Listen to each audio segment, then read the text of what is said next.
C'est l'heure de passer à la revue de presse de luxe. Moi, les François, les aveux de Catherine Barachal. Voilà, François. Tenez, vous voulez pas me prendre aussi un pari pressé le monde, hein? Comme ça, vous saurez tout, puis vous pourrez faire le tri. Luxe, comme chaque semaine, tu lis la presse pour nous et tu nous déniches un petit peu les articles qui t'interpellent. Et on va commencer avec un article... Ah, voilà, ça c'est intéressant. On part dans le monde de l'entreprise et on va à la découverte d'un fléau que tout le monde déteste, c'est la réunionite. Tout à fait, j'ai lu un article très intéressant publié par les EcoStars, donc c'est la déclinaison un peu business jeune start-up des Échos. Et d'abord, avant de commencer, une question pour vous. Combien d'heures par semaine passent les Français en réunion? D'heures par semaine En moyenne, allez, je tente à 11. Moins. Bon, 4. Bah sur 35 heures travaillées, en gros, en imaginant qu'on soit T'as dit vraiment... 3, 4, 4 Plus que 4, Ouais, ouais. je dirais 4. Waouh. Un petit 6? Ouais, oui, exactement. En moyenne, on est à 6 heures par semaine en Punaise. France. Ouais, ça fait plus d'une heure par jour travaillée, donc c'est quand même énorme. Ouais. Exactement, ce qui a un impact direct sur la productivité, sur la capacité de production et donc sur la rentabilité des entreprises, qu'elles soient publiques ou privées. Face à ce constat, un homme s'est mobilisé pour faire la chasse à ces réunions inutiles et à ces moments qui ne servent à rien. Le sauveur. Cet homme, c'est Stéphane Boucris, fondateur d'un cabinet de conseil en transformation numérique. Et Stéphane, il n'est pas content et il a mis en place plusieurs techniques pour éviter les réunions inutiles et interminables. Tout d'abord, avant chaque réunion, Stéphane il prend sa calculatrice et il calcule ce que la réunion va lui coûter. Ok. Rien de plus simple, il multiplie le salaire horaire des participants avec le temps prévu pour la réunion. Puis il se demande, au regard du coût de cette réunion, est-ce valable de l'organiser?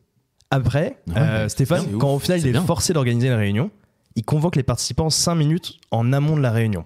Pourquoi? Pour que le petit chit-chat informel, les petites questions sur la météo, la petite discussion sur la tenue de chacun Le small n'empiète talk, pas, ouais. le small talk n'empiète pas sur le temps de la réunion.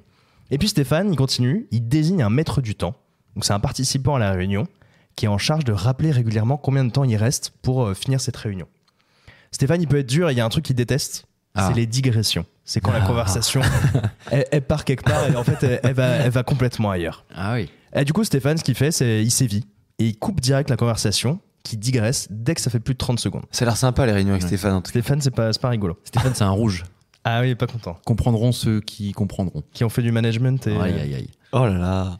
Dans cet article également, il y a un réuniologue, je savais pas que ça punaise. existait, qui a été interviewé. Donc un spécialiste des réunions qui aide les entreprises à mieux s'organiser, et notamment sur leurs réunions. Et du coup, il est spécialiste des réunions. C'est quoi le cursus pour devenir réuniologue? Je pense Il y a qu'il un cursus, vous pensez?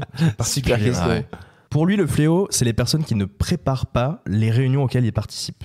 Ceux qui découvrent en direct ce dont on va parler sans avoir lu avant les chiffres clés, les objectifs, la répartition des sujets. Bien sûr. Alors il recommande, quand on convoque une réunion, d'envoyer en amont tous les éléments nécessaires et de demander aux participants de venir avec des premières idées et des recommandations. C'est un super article que j'ai bien aimé lire, qui était dans les EcoStart.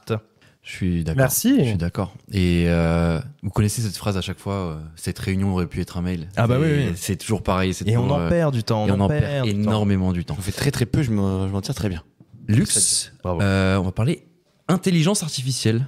Évidemment, l'IA révolutionne nos vies. On avait parlé il y a quelques semaines quand une entreprise avait annoncé un plan de licenciement. Je ne sais pas si vous vous souvenez. Oui. Et on découvre maintenant comment le fisc s'est saisi de ces nouveaux outils. Quand on pense au fisc, on pense à des hommes, des femmes dans des costumes et taillères un peu obscurs qui remplissent des Excel dans un bureau tout aussi obscur. Mais ces agents de l'administration fiscale sont rentrés dans un autre univers avec l'intelligence artificielle. Souvenez-vous, 2021, le fisc déploie une initiative complètement innovante. Les satellites servent désormais à savoir si vous avez bien déclaré votre piscine. Cette année, 120 000 propriétaires ont été invités à régulariser leur situation vis-à-vis de la taxe foncière. Ces derniers avaient volontairement ou involontairement, on ne sait pas, omis de déclarer leur piscine, ce qui réduisait du coup directement leur taxe foncière.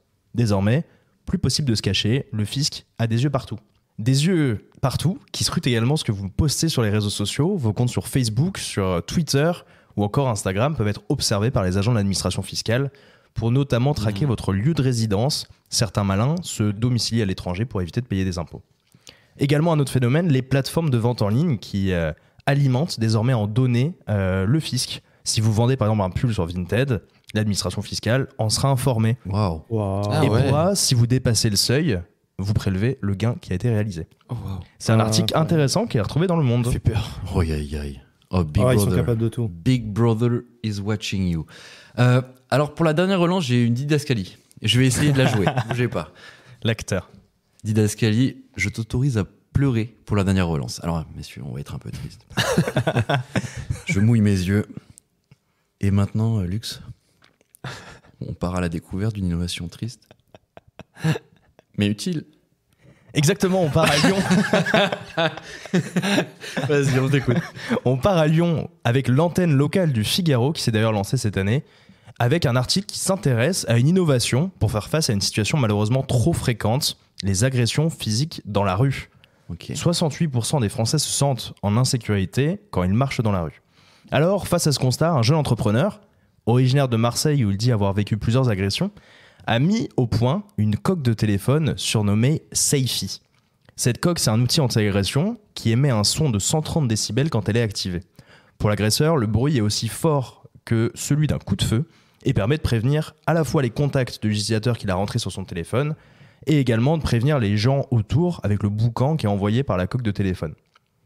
Les caméras et les micros du téléphone sont alors retransmis en direct aux personnes qui ont été sélectionnées par l'utilisateur qui peuvent donc prévenir la police. Ok. Après avoir été remarqué au CES de Las Vegas, la grande foire internationale des innovations, la petite start-up lyonnaise, elle s'est lancée à l'international. Des contacts ont été établis dans des pays qui font face à une certaine insécurité comme la Colombie, le Mexique, le Sénégal ou encore la Roumanie. Cette année, la coque de téléphone anti-agression Safety, qui est made in France, elle sera en vente dans 10 000 points de vente en Amérique du Nord, aux États-Unis et au Canada. Un article super intéressant où on découvre que certains innovent pour nous protéger, à retrouver sur le site du Figaro. Toi, tu veux nous mettre pas très bien avec Rhino Shield. Ouais, par Rhino contre. Shield, s'il te Ah, plaît. putain, la concurrence, là. Putain. Eh ben, Ah non Mais du coup, va on changer. bascule sur Safety, on n'a pas de race. Ah bah oui, Ouais, on c'est peut. bon. Ils avaient qu'à nous contacter, hein, ils ont pas fait. Hein. Bah voilà. On signait demain. Si eux, ils veulent nous sponsoriser, J'ai on pas est pensé preneurs à ça, aussi. putain. On est preneurs aussi. Oh là là, merci Lux, merci beaucoup. Bah, je vous en pour, prie. pour Merci. cette revue de presse. C'est très C'était- intéressant. Ouais, hyper intéressant. On a perdu des sous. Ouais, merci. Ouais, mais c'est pas grave. Rhino Shield ils nous aime quand même, on le sait très bien. Ouais. On va leur parler. On va se parler. On va À se ce propos, parler. les gars, je voulais vous présenter un produit. Tu peux.